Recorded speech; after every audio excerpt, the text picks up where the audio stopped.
Good day everyone, I'm Tim Segura from BYD Manila Bay.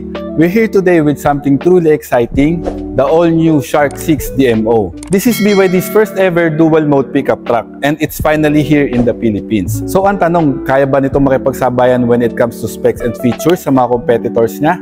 Let's find out. Ito yung susi ng Shark 6 natin, meron siyang kasamang dalawang remote key and one NFC card. So yung NFC card, ang purpose niyan is itap mo lang siya dito sa side mirrors. Ayan, nag-unlock na siya. Tapos para ma-start siya, pagka hindi mo dala yung key is patong mo lang siya doon sa gitna sa may center armrest. And equip na rin to ng smart entry. Ilagay mo lang yung key fob sa bulsa mo. Then pindutin mo lang tong button na to. Ayan, nag-lock siya, naka-auto folding side mirrors tayo. Ayan, open natin. Tapos, ito yung interior nung Shark 6 natin. So, pasok muna tayo.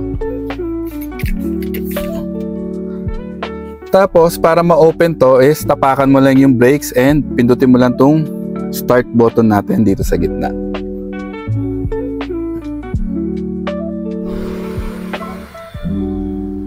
And tapos, sara natin tong pinto.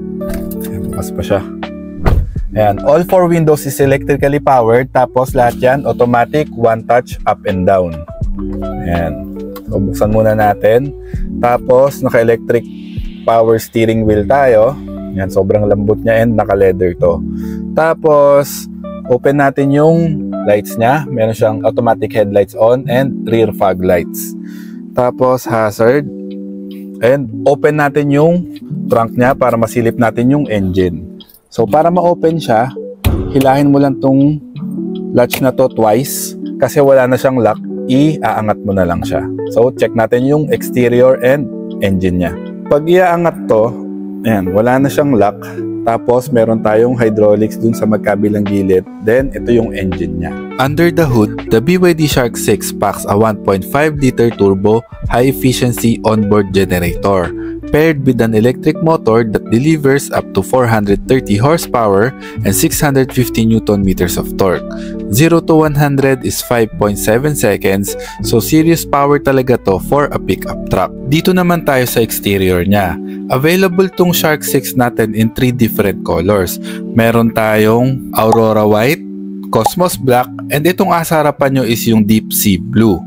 And itong Shark 6 is available din to in 2 different variants.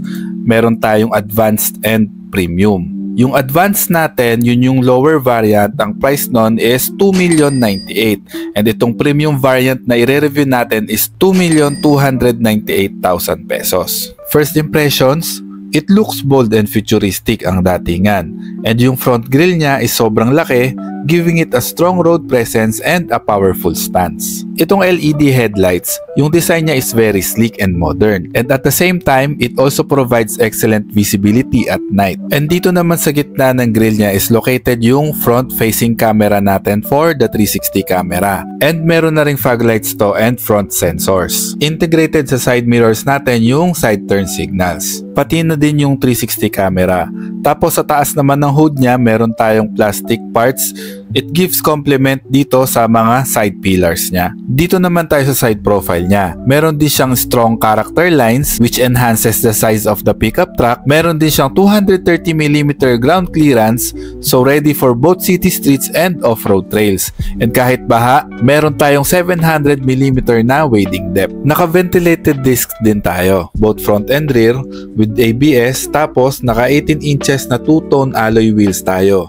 Yung tire size niya is 265 by 65 R18. Unlike most pickups na naka-leaf spring suspension, itong BYD Shark 6 ay mas smooth ang ride dahil sa independent double wishbone front and rear suspension. Dagdag pa dyan, solid din ang kanyang approach, ramp over at departure angles, kaya ready ito sa serious off-road action. Dito lang sa premium variant meron tayong roof rail and sports bar. Sa advanced variant natin wala tayong roof rail and sports bar. And yung side stepboard niya is okay naman yung design and hindi din siya madulas. Tapos gusto ko din yung design nitong over fender niya. Hindi siya sobrang aggressive pero simple and malaki siyang tignan. Dito naman yung charging port niya. Yung battery capacity nito is 29.6 2.6 kilowatts and AC-DC capable siya. Kaya nitong mag-charge ng 30 to 80% in 40 minutes. Dito naman sa likod, napaka-sleek din ng taillights niya and solid looking yung tailgate niya na may malaking BYD logo.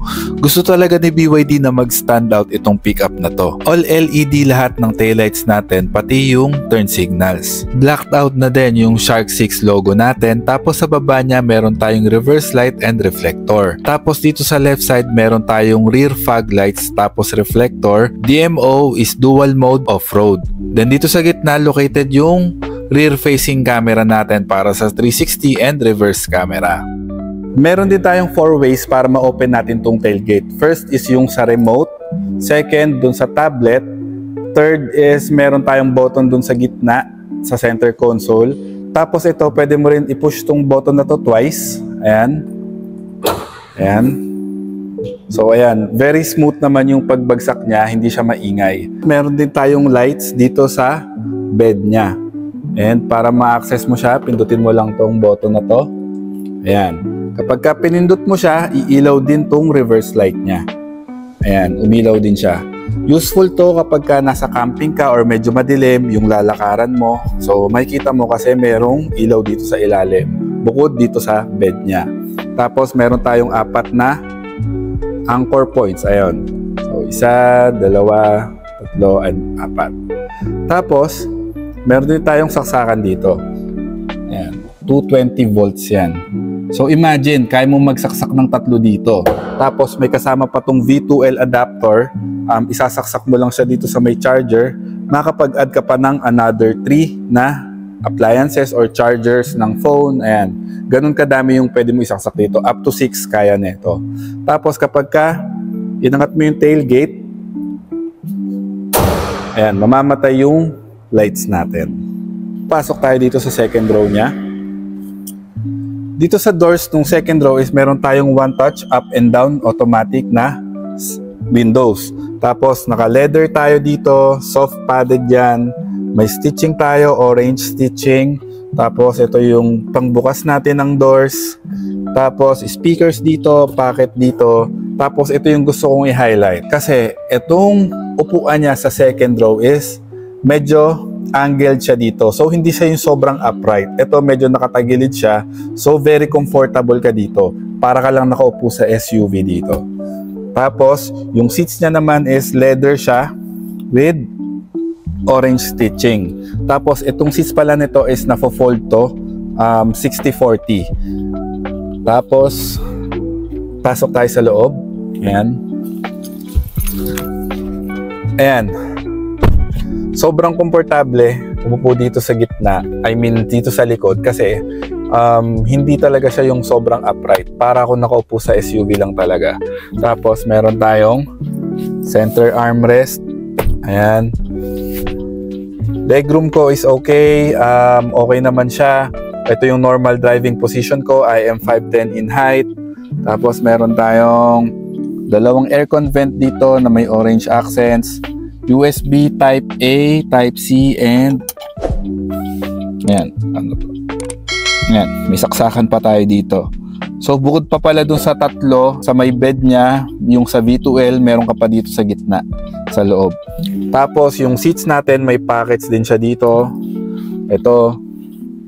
Tapos ayan, nabababa pala tong seats niya, hindi 60-40. Isang buo pala siya. Ibaba natin. Dito natin siya ibaba sa kabilang side. Hilahin lang natin tong latch na to. Ayan. So dito, andito yung jack.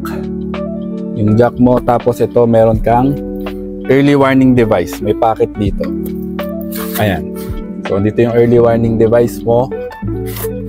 Tapos ito, carpeted to. So maganda rin to for sound insulation. So added siya.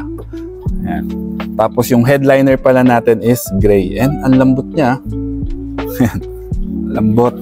Tapos angat din natin tong seats. May latch siya dito sa ilalim. Hihilahin mo lang. Ayan. Ayan. So dito nakatago yung 12 volts na battery natin. Ayan. Yan yung battery para sa accessories. Ayan. Tapos wala tayong center tunnel dito. So, sobrang convenient kahit sa gitna ka nakaupo. Dito naman tayo sa harapan. Ito, may napansin ako, medyo nakaangat to. So, for me, okay din naman siya. Soft padded naman siya eh. So, mas parang maganda siya patungan ng kamay.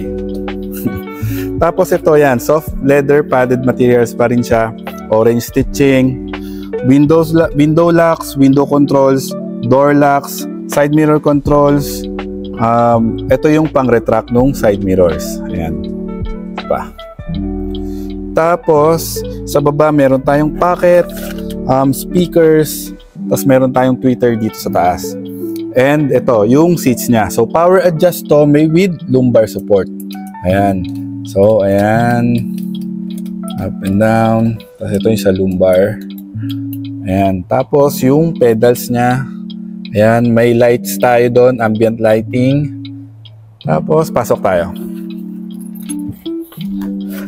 Ayan. So, check muna natin yung horn. Ayan, hindi siya delay. So, yung iba kasing units ni BYD, ang sinasabi ng mga owners is delay. Ito, hindi na siya delay. Tapos, close na natin yung window. Off yung hazard. Off na rin natin yung lights. Ayan. So, ito yung interior niya. So, dito sa loob ng sasakyan na to, it gives premium SUV vibes rather than a workhorse pickup truck. Talagang super comfortable ng mga seats nito and ang ganda nung leather material niya. Very comfortable talaga. Wala akong masabi. As in, parang hindi siya pickup talaga. Dito sa left side, meron tayong aircon vents dito with orange accents, pati dito sa taas niya. Yung steering wheel natin, floating to. So yan, hindi siya magkakonekta. Sa left side is yung adaptive cruise control natin. Ayan. Ito yung pang change ng menu dito. Ayan. Tapos, ito yung sa pre-collision detection to. Parang ganun siya. So, yung distance, pagka naka-on yung cruise control natin. Ito naman is yung 360 camera natin. Ayan. Naka 3D din siya. Ito kung gusto mong kita mo yung ilalim. Ito parking sensors. And pag hindi naka 3D. So mamaya isa-isahin natin yan. Ito naman yung ayan. Kailangan ko pala naka seatbelt. So ito yung sa cruise control niya. Pang on and off. Ito yung pang set and resume. Light controls natin. Ito. Tapos yung horn. BYD logo dito. Tapos yung stitching nung steering wheel natin. Tapos ang dami niyang parang mga lines dito. So ang ganda nung steering wheel niya. Pati yung feel, okay naman yung bolster dito, maganda sa grip. Tapos dito, yung modes natin. Ayan, normal, sport, and eco mode. Ayan, dito siya ma-adjust. Tapos ito yung terrain. Sa terrain natin, sand, land, muddy, land, snowfield, and so dito na natin siya salagay sa sand and land. Tapos dito naman sa right side ng steering wheel yung next track, previews, volume natin, voice command, hands-free telephone, tapos ito yung menu. Ayan, pwede kang mamili dyan. So isa-isahin natin. So dito muna tayo sa left side. So ito sa left side yung kilowatt natin or parang ito yung RPM dun sa mga internal combustion engine natin. Tapos pagka ito naka-negative, ibig sabihin nagcha-charge siya. Pagka naman hindi siya naka-negative, ibig sabihin nun nagdi-discharge siya ng battery. Tapos ito yung clock natin, yung mode natin, naka-EV mode tayo. Ito yung sa terrain selector. Ayan, naka-ano pa kasi tayo. Ayan, yan yung sa terrain.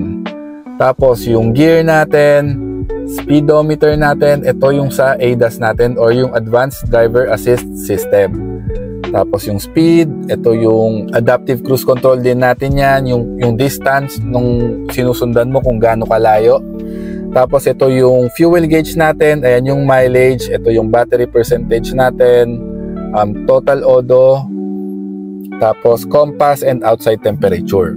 So sa odo natin, ang maganda dito is pwede mo napaghihiwalay niya kung ano yung tinakbo ng makina ng HEV doon sa EV mode lang.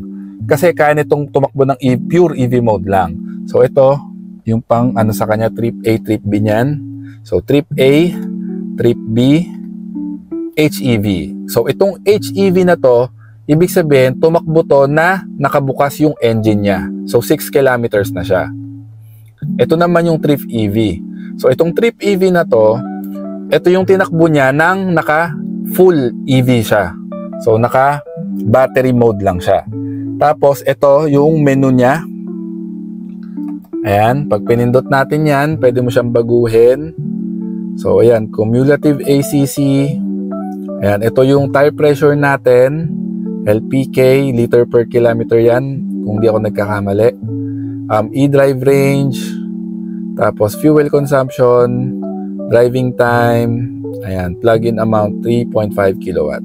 So, ayan. Dito sa left, ito yung timer, 0 to 100. Pwede mong ilagay dyan. Kailangan lang naka-sports mode. Ito, warnings. So, please refuel. Wala na tayong gas.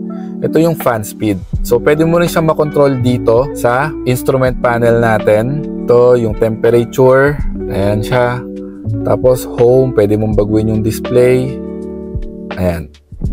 So, ito siya, yung isang mode. Dito pala sa taas niya yung radio natin or pagka nakakonect ka sa Apple CarPlay and Android Auto, wireless yan. Dito lalabas yung music mo. Ito, auto high beam. Ayan. Tapos, dito naman tayo sa tablet niya. Halos lahat nandito na eh. Pero ito pala muna yung sa wiper controls niya. So, auto rain sensing wipers din to. Ito pala guys is 10.25 inches tong instrument panel. Then, ito naman is 12.8 inch rotating touchscreen natin with wireless Apple CarPlay and Android Auto. So, gagana lang naman yung Apple CarPlay and Android Auto natin basta naka-landscape mode siya. Ito naka-portrait mode siya. So, depende na lang yan sa preference nyo kung ano yung mas gusto nyo. Pero ako, mas gusto ko siya ng naka-landscape. Yan. So, isa-isahin natin to. Ito yung home, navigation, Spotify, radio, ayan. Tapos, BYD assistant, phone, radio, music, navigation, Spotify, Android Auto, Apple CarPlay, wireless yan, dalawang yan. Media center, vehicle image, ito yung camera. So, dito sa camera, pag tinanggal natin siya sa 3D, ito yung front, ayan yung seal 5, ayan siya. Tapos, back, left side. So, tingnan nyo, gagalaw yung gulong natin. So, ayan yung left side, right side, wide ng front, wide ng back, and yung dalawang gilid. Ayan, yung dalawang gilid dyan. Tapos, 3D. Ayan. So, very responsive din tong infotainment niya. So, talagang mabilis din siya so, talagang very responsive din. Tapos, home, themes, pwede mo siyang baguhin. Ayan. Utility tools. So, mamaya, balikan natin yung settings niyan. Isa-isahin natin yan mamaya. So, dito muna tayo. Ito yung aircon vents niyan. Dalawa dito sa gitna with orange accents dito. Ayan. Tapos, wireless charger na may ventilation para hindi na mag-init yung phone mo. And 50 watts to guys ha. Sobrang bilis din mag-charge dito. Tapos ito, lagay ng NFC card. Ito yung gear natin. So, ito yung park, reverse, and yung 360 camera, neutral. Ayan, neutral. Bumalik siya doon. Tapos, drive. Ayan. Park pala muna natin. Dito sa left side, ito yung hill descent control niya. Ayan. Tapos, ito yung parking sensors niya, traction control. Tapos, ito yung hazard. Ito yung modes niya, yung EV or HEV mode. Ayan. So, nag-HEV mode tayo. Nag-charge siya. See?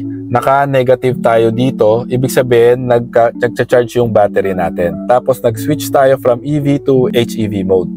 Pagka pinindot ulit natin to, ayan, yung EV and HEV. Ayan, naka-EV mode. Ayan. So, hindi na ulit siya nag-charge. Tapos, ito naman yung pang on and off niya. On and off, ito yung pang bukas ng tailgate. So, di ba nga meron tayong 4 ways to open the tailgate? Ito yung isa. Isa dito, sa remote key, and sa likod. Tapos, ito yung auto brake hold. So, ito, marami na nakakaalam ng feature na to. Very useful to during traffic.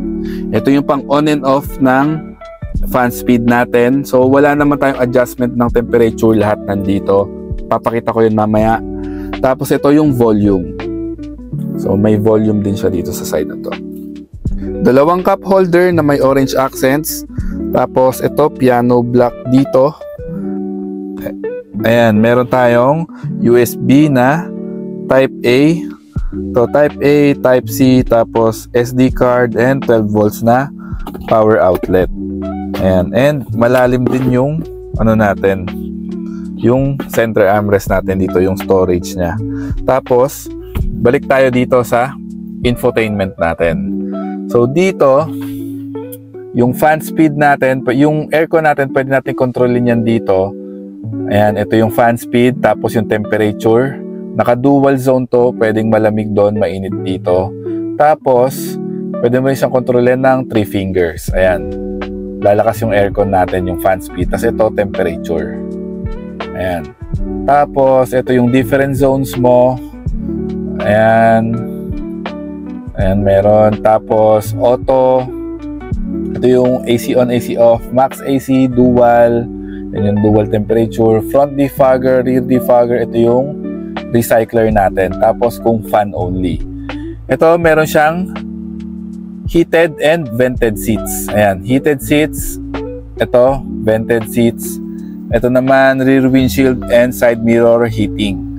Ayan, meron siya niyan. Tapos, ayan, sa right side din. Ito, gumagana lang to sa front seats, pero sa back seats natin, hindi siya gumagana. Air purification, meron tayo niyan. Settings. Ayan. Dito tayo magtatagal sa settings. Parang mas maganda yung light mode. Ayan, light mode muna natin. So, back muna natin. Tapos, ito yung pinaka-home niya. Meron tayong navigation, clock, Spotify, radio. Ayan, lalabasin yan dyan. Tapos, may signal doon. Kasi may SIM card nga to. Tapos, ito yung back, home. Ito yung sa, ayan, pwede mong tanggalin yung mga recent na apps na ginamit mo. Ito yung pang-rotate. Ito, split screen. Ayan, isa dito, isa dito. Tapos, pang-off nung infotainment natin. Ayan, yung pang-rotate. So, wag na. Balik na natin. So, dati. Mali. Ayan. So, balik na natin siya. Tapos dito naman tayo sa second page niya. Ito yung BYD Assistant, phone, radio, music, navigation, Spotify, Android Auto, Apple CarPlay, both wireless, media center, vehicle image. Ito yung 360 na camera. Yan. Tapos, themes, pwede mong palitan. As of now, ito yung gamit natin. Pwede natin palitan ito. Home, ayan, nagbago na siya. Utility tools, file manager, disable auto start, monitor, data monitor. Ayan. Next page is album, settings, smart charging, and user manual. So ito, pwede mo rin naman siya i-swipe down dito. Nandito yung Wi-Fi, Bluetooth, light mode, connected device. Dito ako connect sa Apple CarPlay, Android Auto, mute, tapos auto rotate.